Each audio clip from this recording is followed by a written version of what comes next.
বাংলাদেশের ১৩২ run target দেখে শাহজাহান ফিল্ডে একটুখানির জন্য ফুটবল খেলা দেখতে গেছিলাম। আসার পথে দেখি স্টেডিয়াম থেকে মানুষ বের হয়ে যাচ্ছে আর্জেন্টিনার খেলা দেখার জন্য। সারা রাত না ঘুমায় সকাল 7টায় আর্জেন্টিনার খেলা দেখে 10টার সময় ঘুমাইছি।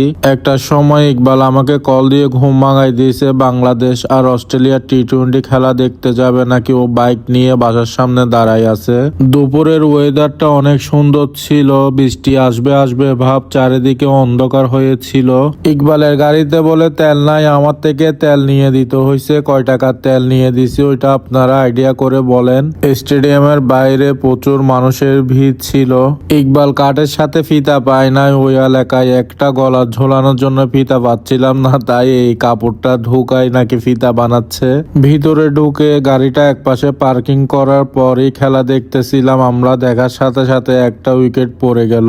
কেউ আগে কেউ পরে, যার যার মতো সবাই চলে আসে। আমরা একসাথে বসে খেলা দেখতেছিলাম। তারপর ইসাবিল ভাইয়ের সাথে একটু দেখা করতে গেলাম। আমিও একটু ভাইয়াদের সাথে ভিডিও করে নিচ্ছিলাম। মানুষ আসা যাওয়া করতেছিল, তাই ভিডিও করতে একটু সমস্যা হচ্ছে। বাংলাদেশ ১৩২ রান টার্গেট দিছে। এর পরে দ্বিতীয় ইনিংস শুরু হওয়ার অপেক্ষা করতেছিলাম বসে বসে।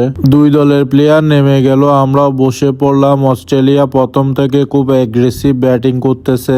খেলা চলা অবস্থায় আমবাগান শাহজাহান ফিল্ডের ওইখানে চলে আসলাম। ফুটবল খেলার পুরস্কার বিতরণী অনুষ্ঠান ছিল। ফুটবল খেলাটা একদম জমজমাট ছিল, মাঠের চারিদিকে দর্শক ভরপুর ছিল। ফুটবল খেলা শেষ করে স্টেডিয়ামের দিকে আসতে দেখি দর্শক বের হয়ে চলে যাচ্ছে, খেলা শেষ হয়ে গেছে মনে হয়। তারপরও আমরা একটু ভিতরে চলে গেলাম, গিয়ে দেখি খেলা শেষ হয় নাই, এখনো 10 রান নেওয়া বাকি আছে। অস্ট্রেলিয়া জিততে 10 রান লাগবে আরো।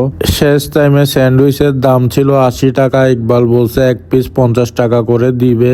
দুইজনে 2 পিস নিয়ে নিলাম। আমরা দুপুরে ভাতও খাই নাই। খেলা শেষ, অস্ট্রেলিয়া জিতে গেছে। দর্শক এখনো অনেক আছে, যারা আগে বের হয়ে গেছে তারা জানে বাংলাদেশ জিতবে না, তাই বের হয়ে গেছে।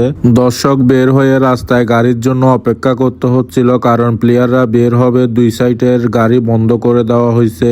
বিডিআর ক্যাম্পের ওইখানে গান পয়েন্টে আমরা চলে আসলাম। ইকবাল নাকি ওইখানে খাবে। এখানে সেলফ সার্ভিস, তাই আগে বিল দিয়ে দিতে হবে। তাই আমি কি কি খাবো ওইগুলো অর্ডার করার জন্য চলে গেলাম।